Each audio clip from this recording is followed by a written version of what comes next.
안녕하십니까? 교과 공부 시간입니다. 문답식으로 풀어보는 교과 공부. 오늘은 2023년 4기의 제9과의 교과 공부가 되겠습니다. 오늘 제목은요, 권세자들을 향한 선교입니다. 권세자들을 향한 선교. 자, 그러면은 제9과 권세자들을 향한 선교. 기억절은 이렇습니다. 사람이 만일 온 천하를 얻고도 제 목숨을 잃으면 무엇이 유익하리요? 사람이 무엇을 주고 제 목숨과 바꾸겠느냐? 마태복음 16장 26절이 오늘의 기억절이 되겠습니다. 자, 그렇다면요, 부자나 권력자들에 대한 부정적 견해와 긍정적 견해는 어떤 것들이 있는가 먼저 한번 살펴보겠습니다. 자, 부정적 견해는 그렇습니다. 부자와 권세자들에 대해서 부정적 견해. 마태복음 19장 24절에요.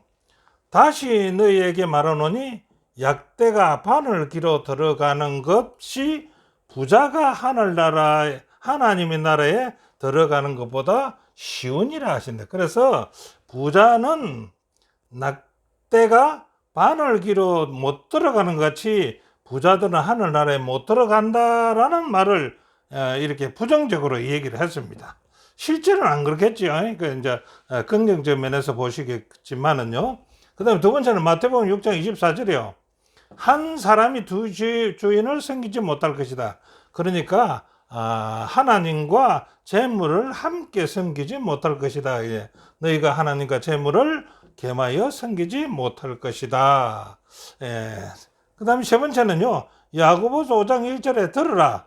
부한자들아. 부한자들아 들으라. 너희에게 이 말 고생을 인하여 울고 통과하라. 부자들에 대한 부정적 견해, 권력자도 여기에 포함되겠지요. 그래서 부정적인 견해를 이렇게 살펴봤습니다. 그러면 그들 권력자들이나 부자들에는 부정적 견해만 있느냐 이겁니다. 아니죠. 긍정적 견해도 있을 것이다 이겁니다. 자, 마태복음 19장 26절에요. 앞에서는 24절을 봤는데 26절에는 보니까 예수께서 저희를 보시며 가라사대 사람으로는 할 수 없으되 누구나 하신다고요? 하나님으로서는 다 할 수 있다. 어느 것을요? 여기에 낙대가 바늘기로 들어가는 것이 부자가 하늘나라에 들어가는 것보다 쉽다라고 이렇게 했는데 그럼 부자가 하늘에 못 들어간다 했는데 그것은 하나님은 그 부자들을 하늘나라에 들어갈 수 있게끔 할 수 있다는 겁니다. 상당히 긍정적인 얘기 아닙니까? 부자는 죄가 아니라는 거죠. 자, 두 번째는요. 하나님은요, 약하고 도움이 필요한 사람들의 구원만큼이나 부자와 권세자들의 구원에도 하나님은 관심을 갖고 계신다는 겁니다. 자, 세 번째는요. 성경에는요. 부와 권력자들을 사용하셨어요. 복을 나누고 또 구원의 반열에 오른 얘기가요. 성경에는 담겨 있죠. 그 얘가 어떤 것입니까? 아브라함이라든지 이삭이라든지 요업이라든지 솔로몬이라든지 요셉 같은 사람들이 있지 않습니까? 그래서 부하고 권력 있는 사람들도 성경에는 하나님이 사용하시고 하늘나라에 갈 수 있다는 겁니다. 그래서요, 이번 공부에는요, 부자와 권세자들을 향한 하나님의 선교에 대해서 살펴볼 것입니다. 자, 하나님께서는 이들에게 어떻게 다가가셨으며 오늘날 우리는 어떻게 준비시켜서 그들을 향한 정인이 되게 하시는지를 오늘 함께 살펴보고 배워야 할 것이라고 생각합니다. 자, 그럼 첫째 날요. 권력자 느부갓네살을 한번 보겠습니다. 하나님께서 창세전에 세우던 구속의 경륜은요. 모든 인류를 향한 보편적인 속죄 사항입니다. 느부갓네살은 죄가 될까요? 아니라는 겁니다. 자, 디모데전서 2장 4절에 하나님은 모든 사람이 구원을 받으며 진리를 아는 데 이르기를 원한다고 했습니다. 느부갓네살 같이 권력이 있는 자는 죄한다는 말이 아닙니다. 요한일서 2장 2절에는요. 우리 죄를 위한 한몫 제물이니 우리만 위할 뿐 아니라 온 세상의 죄를 위한 희생 제물로 예수 그리스도께서 자신을 드렸다는 겁니다. 그래서 느부갓네살 같은 권력자가 제외된다는 말이 아니죠. 네, 다 포함된다는 것입니다. 디모데전서 2장 4절에는요. 하나님은 모든 사람이 구원을 받으며 진리를 아는데 이르기를 원하느니라고 말씀하십니다. 자, 그러면요. 두 번째는 세상에서 가장 강력한 교만의 권력자 누굽니까? 느부갓네살도 구원의 대상자일까요? 아닐까요? 자, 느부갓네살은요. 그 교만한 느부갓네살이 교만이에요. 그 권력에 있는 그 교만입니다. 자, 다니엘서 4장 30절에요. 나 왕이 말해 가로되 이 큰 바벨론은요. 내가 능력과 건세로 건설하여 나의 도성을 삼고 이것으로 내 위엄의 영광을 나타낸 것이 아니냐라는 교만한 말을 하고 있습니다. 자, 이렇게 교만한 말을 하나님 앞에서 하니까 어떻게 될까요? 느부갓네살 앞에 저주가 내립니다. 그 저주 뭡니까? 다니엘서 4장 33절에요. 사건의 이야기를 다 이야기하자면 기니까요. 저주에 내린 것만 한번 보겠습니다. 사람에게 쫓겨났거든요. 예, 사람에게 쫓겨났습니다. 그 권력 센 느부갓네살 왕이었는데 사람들에서 쫓겨났습니다. 그 쫓겨나서 어떻게 합니까? 소처럼 풀을 먹고 들어있다는 겁니다. 몸이 하늘에 이슬에 젖었던 게 밖에서 잠잤다는 이 얘기입니다. 집에서 잔 것이 아니고. 그 다음에요, 머리털이 독수리 털과 같이 됐다는 이 얘기입니다. 이거 머리도 한번 감고 빗지도 못했다는 거지요. 그런데 그의 손톱은요, 얼마나 길었든지 새 발톱과 같았더라고. 이러한 사항에 이 권력자가 처하게 된 겁니다. 왜요? 요 교만 때문에요. 이런 저주를 받았다는 겁니다. 자, 이런 저주를 받고 이 교만한 느부갓네살이 그대로 끝났을까요? 느부갓네살의 회개가 나옵니다. 다니엘서 4장 34절이죠. 나 느부갓네살이 하늘을 우러보았더니 이제는 회개합니다. 내 총명이 하늘을 우러보았다는 건 하나님께 회개했다는 거죠. 내 총망이 다시 돌아온지라. 네, 다시 돌아왔다는 겁니다. 이에 내가 지극히 높으신 자에게 이제는 회개하고 돌아오니까 지극히 높으신 하나님에게 감사하며 영생하시는 자를 찬양하고요. 존경하였느니 그 권세는 영원한 권세요. 그 나라는 대대에 이르리로다 하고 하나님을 찬양합니다. 누가요? 그 교만했던 느부갓네살 왕이. 자, 하나님께서요, 약하고 궁핍한 사람만 아니라 부자와 권력자들도 돌보신다는 것입니다. 우리 기독교를 갖다가 약한 자, 가난한 자, 병든 자만을 돌본다고 얘기하는데 아니라 그죠. 부자와 권세자들도 하나님께서는 돌보고 계신다는 겁니다. 그래서 여기에 이 느부갓네살을 넣고 있다는 것입니다. 자, 선지자 정황 521페이지에는요, 한때 교만하던 군주는요, 겸손한 하나님의 자녀가 되었고, 그 다음에 압제적이요 거만하던 통치자가 현명하고 자비심이 많은 왕이 되었다는 겁니다. 느부갓네살이요, 하늘의 하나님을 멸시하고 모독하였던 그가 이제 지극히 높으신 이의 권세를 인정하였다라고 얘기하고 있습니다. 자, 권세자들에 대한 선교는 어떻게 이루어지는가 한번 볼까요? 네, 첫째는 사람을 사용하는 겁니다. 사람을 사용. 이 권세자들을 선교하기 위해서는 사람을 사용한다는 겁니다. 자, 하나님은요, 다니엘과 같은 충성된 선지자들, 권세 있는 불신자에게 다가가는 도구로 이용했다는 겁니다. 그래서 느부갓네살에게 누가 갔어요? 다니엘이 가게 된 겁니다. 그렇지요?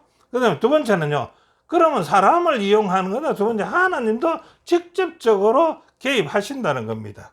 예, 직접적으로 개입하신다는 것이 하나님은요, 권세 있는 불신자들을 향한 정언의 과정에 직접적으로 역사한다고 얘기합니다. 자, 느부갓네살에 대해서 교훈은요 이렇게 이야기합니다. 하나님은요 높은 권세를 가진 자도 능히 낮추시고요, 느부갓네살을 낮췄지요. 그들에게 구원을 주신다 했습니다. 느부갓네살이 낮춰졌으니까 그가 회개하고 구원을 받게 됩니다. 충성된 그리스도인은요 그들에게 복음을 전하는 하나님의 통로가 될 수가 있다고 했습니다. 누구요?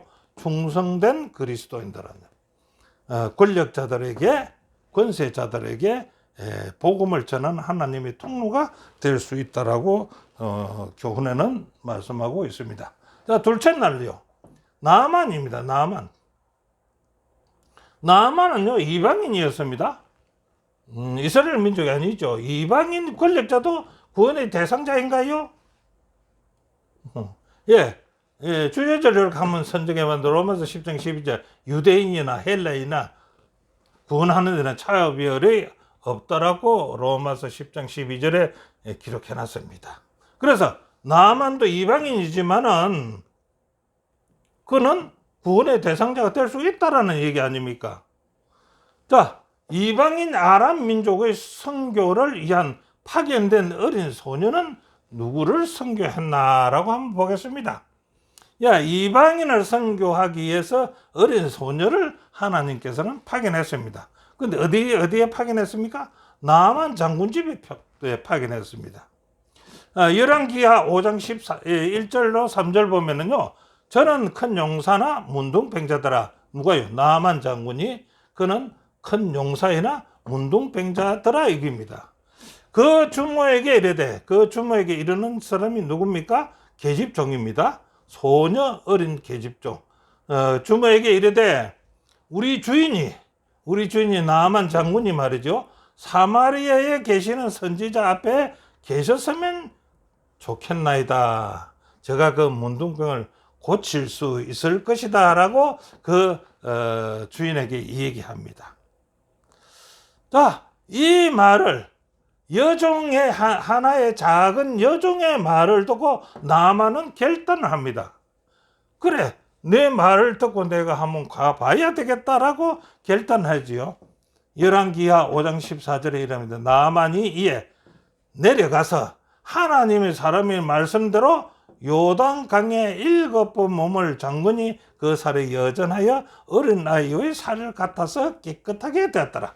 자, 어린 소녀 하나가 이방인 나라의 장군을 회개시키는 경향이 생겼다 얘기입니다. 대단한 일 아니겠습니까?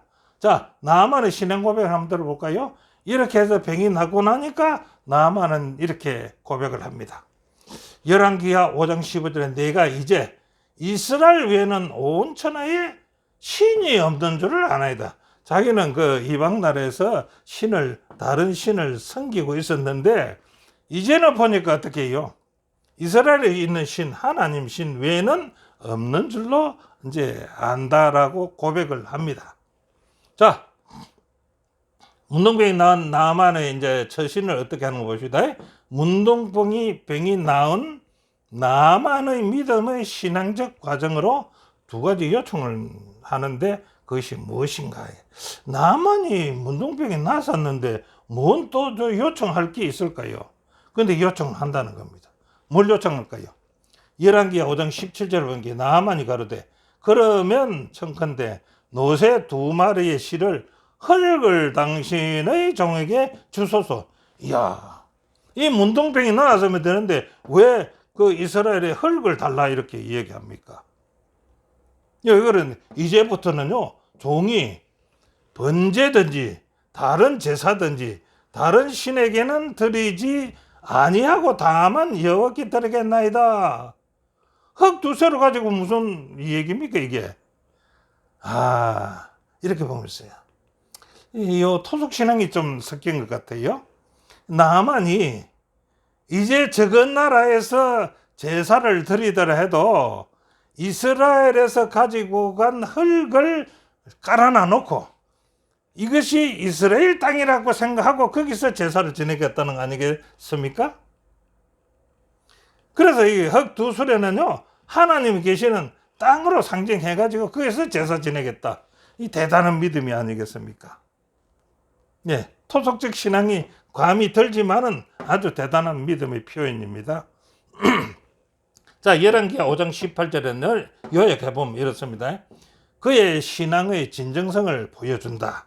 그는 오직 하늘의 하나님만 섬기기로 결심은 했지만은요, 림몬 신의 우상을 숭배하는 수레의 왕, 자기가 모시고 있는 그 왕이, 자기는 그게 왕의 호위관이었거든요. 호위관으로서 어쩔 수 없이 몸을 굽힐 때, 같이 왕이 절할 때 같이 절할 때 여호와께서 종을 용서하시기를 원한다고 했다는 겁니다. 그 나라의 왕이 우상 숭배를 하는데 그 림몬신에요.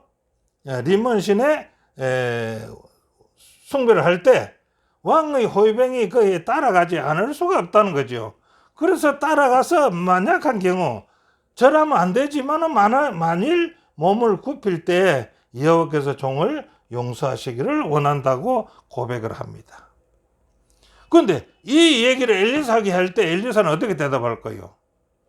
엘리사 이렇게 대답합니다. 그 우상 숭배하면 안 돼 라고 대답합니까? 아닙니다. 열왕기하 5장 19절 보는 게 엘리사가 가로되 너는 평안히 가라 이렇게 합니다. 편안히 가라. 이거 걱정하지 말고 가라는 겁니다. 무슨 이유일까요? 왜 엘리사는 나아만의 간청에 그거 하면 안 된다 하고 뭐 가르쳐 줘야 됐겠는데 편안히 가라고만 응답했는가요? 엘리사는요, 나아만의 요청을 승인하거나 거절하는 표현이 아니라 이때가 특정한 행동에 급진적인 변화를 요구할 적절한 순간이 아님을 엘리사는 알고 나아만에게 그냥 평안히 가라 라고 얘기했다는 겁니다. 그렇죠?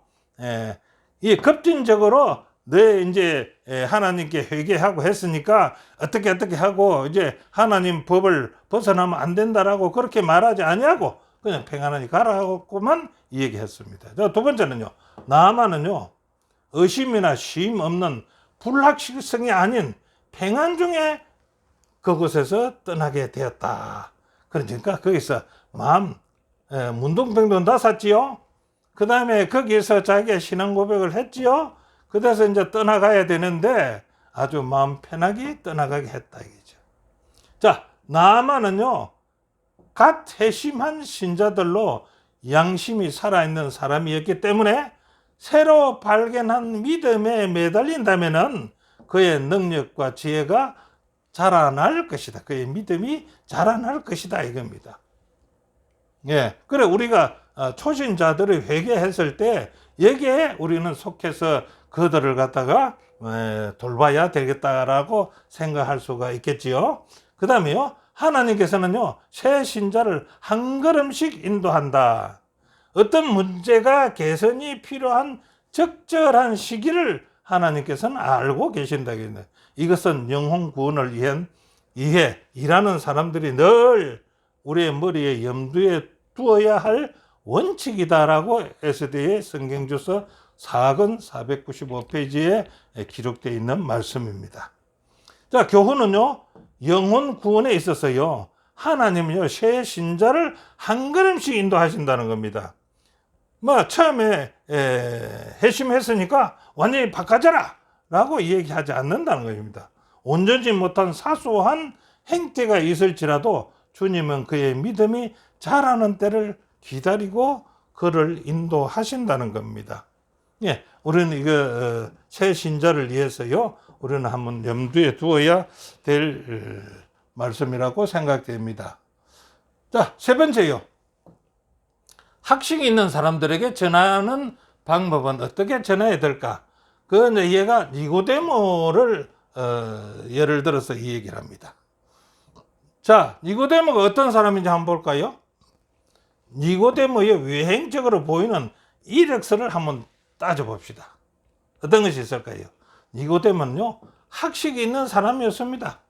외행적으로 아주 학식이 있는 사람이었습니다. 그리고 성경은요, 그를 유대인의 지도자라고 말합니다. 그렇지요? 유대인의 지도자라고 말합니다. 누구를요? 니고데모를 갖다가. 예수는 그를 이스라엘의 선생이라고 불러줬습니다. 대단한 사람이죠. 예수님이 선생이라고 불러줬으니까. 그는요, 성경을 잘 이해했다고 보고요, 주를 향한 영적 갈망도 니고데모에게는 있었다는 것입니다.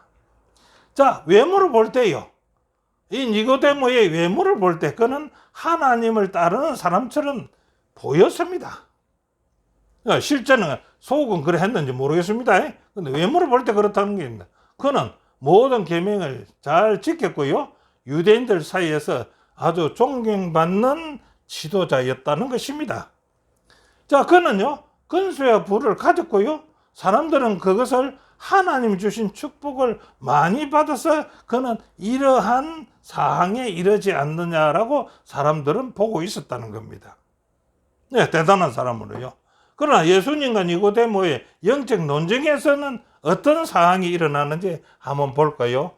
요한복음 4장 1절부터 12절에 있는 말씀인데, 대충 그것을 이제 추려보면 이렇습니다. 니고데모가요, 예수님을 이제 찾아갑니다. 여러한 실력을 가진 니고데모가 예수님을 찾아갑니다. 근데 언제 찾아갑니까? 밤에 찾아가요.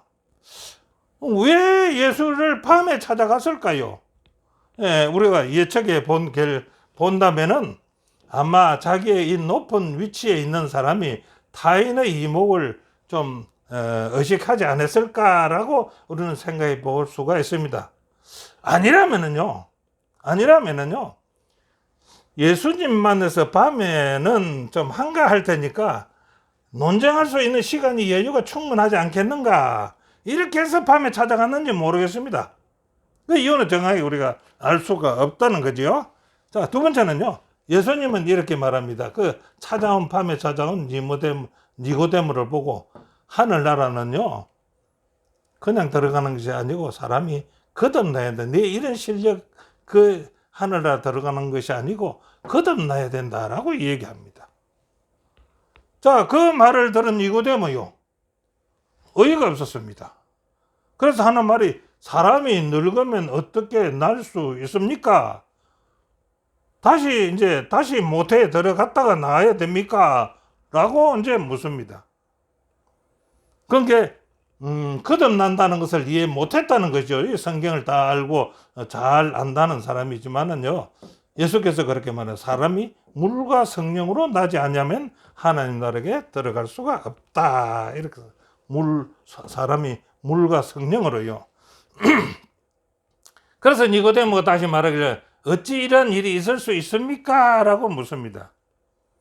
그러니까 예수님께서 이제 니고데모에게 책망을 합니다. 이렇게 네가 성경도 잘 알고 율법도 잘 지키고 계명도 잘 지키고 부자도 되고 이랬는데 이것을 모르느냐 하고 이제 책망합니다. 가라사대, 너는 이스라엘의 선생으로서 예수님이 선생이라고 부르죠. 선생으로서 이러한 일을 알지 못하느냐? 내가 땅의 일을 말하여도 너희가 믿지 아니하거든. 하물며 하늘 일을 말하면 어떻게 너가 믿겠느냐라고 책망을 합니다. 자, 예수님을 밤에 만난 니고데모의 반응은 이 글자가 잘못네요. 어떠했을까요? 그날 밤 그는 완전히 변화가 되었다는 것입니다. 예수님과 논쟁을 하고 나서요, 예수님이 하나님의 보내심을 받은 자라고 확신한 후에도, 그러니까 완전히 변화가 되었는데, 변화가 되고 나서 예수님이 하나님의 보내심을 받은 자라고 확신한 후에도 그는 여전히 자신이 예수 그리스도의 제자라는 사실을 공개적으로 인정하지 않았습니다. 그는 예수님이 살아 계실 때 그분을 보호하려는 것은 했고, 다행스럽게도 그는 자기 할 일이 무엇인지를 알았던 게, 돌아가신 후에도 그분을 공경하려고 애썼다. 이 돌아가신 후에 공경하려고 애썼다는 게 뭡니까? 이거 아니겠습니까? 요한복음 19장 39절에요. 일찍이 예수께 밤에 나왔던 니고데모도 몰약과 침향 섞은 것을 100건쯤 가지고 예수님 시체를 찾아갔다는 얘기입니다. 네, 그것이 뭐 그분을 공개하는 거, 돌아가신 후에 그분을 공개했다는 거 아니겠습니까? 자, 교훈에서는요, 외면상으로는 문제없는 이의 내면에 있는 필요를 예수님은 아셨다는 얘기예요. 그러니까 외부적으로는 나타나지 않는데 그 내부에 있는 그 신앙관을 예수님은 보신 겁니다. 그걸 아셨다는 겁니다. 배나 없는 듯한 니고데모의 마음에 예수님은 이미 찾아오셔서 변화를 시작했다는 것입니다. 자, 그 다음에 넷째 날은 부자를 향한 선교입니다. 부자. 여기 부자가 나오는데 부자가 어떤 부자가 나오는지 봅시다. 부자가 하늘나라에 들어가는 것이 약대가 바늘기로 들어가는 것보다 쉬울 것이다. 자, 어떤 상황입니까? 여기는 삭개오하고요, 부자 청년하고 두 사람은 이제 견주어서 나옵니다. 자, 두 사람 다 구원받을 수 있는 기회는 있었습니다. 그런데 어떤 사람은 구원받고 어떤 사람은 구원받지 못합니다. 똑같은 부자인데요. 자, 누가복음 19장 8절에는 삭개오입니다. 주께 여짜오되 주여 보시옵소서. 내 소유의 절반을 팔아서 가난한 자들에게 주겠사오며 만일 네 것을 토색한 일이 있으면은요 4배나 갚겠나이다 라고 자기의 신앙 고백을 한 삭개오. 자, 그 다음 부자 청년은 어떻게 했을까요? 마태복음 19장 21절에요 예수께서 가라사대 내가 온전하고자 할진대 가서 내 소유를 팔아 가난한 자들을 주라. 그래하면 하늘에서 보화가 내게 있으리라. 그러고 와서 나를 쫓아라 했습니다. 자, 그 청년이 어떻게 됐을까요? 예수님의 교훈에 청년의 반응은 어떻게 됐을까요? 그 청년이 재물이 많음으로 이 말씀을 듣고 근심하며 가더라 이렇게 했습니다. 예, 이 두 부자의 차이점을 우리는 먼저 알아봐야 되겠습니다. 주의하지 않으면요, 재물은요 정말로 구원을 가로막는 장애물이 될 수밖에 없습니다. 부자나 가난한 사람이나 마찬가지로 구원이 절실히 필요한 것은 사실입니다. 그러나 구원은요 돈으로 살 수 없다는 것입니다. 그래서 이 부자가 그 재물을 잘못 사면 구원을 못 받는다는 것입니다. 구원은 오직 믿음으로 간구하는 자에게 값없이 주시는 예수님의 선물이라고 우리 교과책 128페이지는 기록해 놨습니다. 자, 젊은 부자 가늠과 삭개오의 이 얘기는 어떤 점이 다른가 한번 볼까요? 삭개오, 예수님은요 삭개오에게 너 가진 것 팔아서 가난한 사람에게 주라고 말씀하지 않았습니다. 삭개오가요 자진해서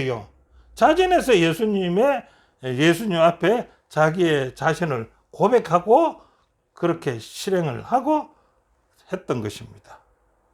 근데 젊은 부자 법관은요 내 소유를 팔아 가난한 자들에게 주라고 예수님이 직접 말씀을 하셨습니다. 그런데 그 말씀을 따르지 않았다는 것입니다.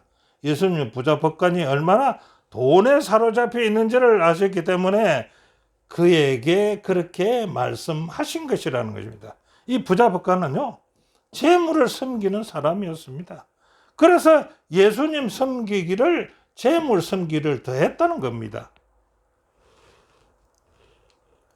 자, 부자들에게 새겨줄 선교는 어떤 것이 있을까요? 마태복음 26절 사람이 만일 5원 천하를 얻고도 제 목숨을 잃으면 무엇이 유익하리요? 사람이 무엇을 주고 제 목숨을 바꾸겠느냐? 우리 기억절이지요. 예, 부자들은 이것을 잘 알아야 될 것이고 알 것입니다. 자기의 재물이 자기의 목숨을 구원하지 못한다는 것은 잘 알 것입니다. 예, 그래서 그 부자들에게 우리의 선교의 대상자라는 겁니다. 자, 교훈은요 부자에게 재물보다 더 필요한 것은 구원의 소망입니다. 사실이지요. 예수께서 부자 가난에게 권면하신 것은 재물이 구원의 길을 막는 장애물이 될 수 있기 때문에 내 재물을 팔아서 가난한 자들에게 주라라고 말씀하신 것 아니겠습니까? 예. 다섯 번째는요. 다섯째 날에는 권세자를 향한 선교입니다. 예수님의 제자나 주변에 권세자들이 많이 있었지요. 예, 많이 있었는데 어떻게 했을까요? 사도행전 6장 7절에 하나님의 말씀이 점점 왕성하여 예루살렘에 있는 제자의 수가 더 심히 많아지고 허다한 제사장의 무리도 이 도에 복종하더라 했습니다. 자, 예수님을 따른 사람들이 제사장이나 부자나 권력자들이 많이 왔다는 것입니다. 그 다음 두 번째는 요한복음 19장 38절이에요. 아리마대 사람 요셉이 예수의 제자나 유대인을 두루하여 은희하더니 이 일 후에 빌라도더러 예수님의 시체를 가져가기를 구하며 빌라도가 허락하는지라 이에 가서 예수의 시체를 가져가니라. 누굽니까? 아리마대 요셉이죠. 아리마대 요셉은 예수님의 죽음의 뒤에 해결하는 사람이 되고 말았습니다. 자, 권세자를 선교하는 조건들은 어떤 것이 있을까요? 권세자들에게 선교하기 쉽지 않지 않습니까? 자, 어떻게 해야 될까요? 먼저 권세자들과 관계를 맺기 위한 지혜로운 방법으로 접근해라. 그들에게 다가가기 힘들 겁니다. 우리 이제 낮은 사람들은. 그런데 어떤 관계를 맺기 위한 지혜로운 방법이 있다면 그 방법을 써 그들에게 접근할 수 있는 기회를 가지라는 겁니다. 자, 힘 있는 사람들과 친교를 맺는 일은 아마 어디에서부터 시작할지가 가장 어려운 단계일 것이다. 일반적으로 그들에게 먼저 다가가지 않는 것이 좋다라고 했습니다. 대신 그들이 당신에게 오게 하라. 예수님이 그렇게 하셨다. 우리 교과 130페이지에 있는 말씀입니다. 권세자들에게 선교하기는 굉장히 어렵다는 겁니다. 다가가기조차 어렵다는 겁니다. 그런데 그들에게 선교를 한다고요? 그 어떤 조건이 이루어지면 되겠지. 그 권력자에게도 어떤 사람이든 필요한 때가 있다는 것입니다. 이 권력자들도 필요한 때가 있죠. 그들이 당신에게 오게 하라. 예수님께서 도움을 청하러 온 권세자들은 예수님을 처음부터 공개적으로 찾아온 것은 아닙니다. 그들이 예수님이 필요함을 느꼈을 때 찾아온 것입니다. 그들은 예수님이요 진정 하나님의 아들이라는 확신이 들 때까지 예수님은 기다렸다는 것입니다. 그 교과책 130페이지에 있는 말씀이 됩니다. 자, 권세자들을 선교해야 할 이유는 있습니까? 이유 있습니다. 그 이유를 한번 살펴보면요. 힘 있는 사람들은요, 권세자들은 여러 가지 이유로 가치 있는 사역에 함께 하고자 한다는 것입니다. 그들이 그냥 있는 것이 아니라 어떤 사역에 함께 하고자 할 때가 있다는 겁니다. 그다음 두 번째는요, 선한 일에 그들도 동참하게 할 때 그들과 자연스럽게 만날 수 있게 된다. 이 권세자들이나 부자들도 선한 일에 자기들이 하고 싶어 하는 것이 있다는 거지요. 네. 그때 함께 동참했을 때 우리는 그들과 접할 수가 있다. 부자들이 하나님을 받아들여서 하나님의 일에요 반응을 한다면요, 그들의 재산과 동정심을 가난한 자들을 돕는 일에 아마 바치지 않겠습니까? 우리 이제 교회정은 6권 258페이지에 있는 말씀을 대충 줄여서 이렇게 해봤습니다. 예, 그들이 동정심이 가난한 자들에게 돕는 일에 아마 바칠 것입니다. 동참한다면요. 자, 교훈은 그렇습니다. 권세 있는 자들은요, 사람을 돕는 진실하고 의미 있는 사역에 함께 하기를 원한다는 것입니다. 이 사역을 함께 하는 것은 그 마음의 복음의 능력을 증거하는 기회가 될 수 있다라고 교훈에는 말씀입니다. 그러면 오늘 공부의 결론을 맺으면서요, 요점 정리를 좀 해보겠습니다. 예수께서는요, 지상 사역 동안에요, 부자와 가난한 사람들을 섬기실 때 사회적 지위와 그에 따른 장벽을 허물시는 것을 우리는 보았지요. 예, 그걸 보았습니다. 자, 하나님은요, 높은 권세자 느부갓네살을 그를 낮추어 가지고 회개하게 했습니다. 그래서 구원을 주었습니다. 그 다음에요, 나만을 통해서요, 우리의 신앙이 자라나야 함을 배우게 됐는데, 외모로 보이기에는 변변치 못해 보이던 니고데모는요, 예수님의 죽음 후에 성경의 예언을 이루는 일에 했습니다. 그리고 젊은 부자 가느는요, 예수님을 거절한 반면에요, 삭개오는요, 예수님을 받아들인 것을 우리는 공부했습니다. 부자나 권세자들에게도 구원이 필요하므로 우리의 선교의 대상임을 우리는 이 공부를 통해서 느끼게 되지 않았습니까? 오늘 공부는 여기까지입니다. 함께 공부해 주신 여러분 대단히 감사합니다.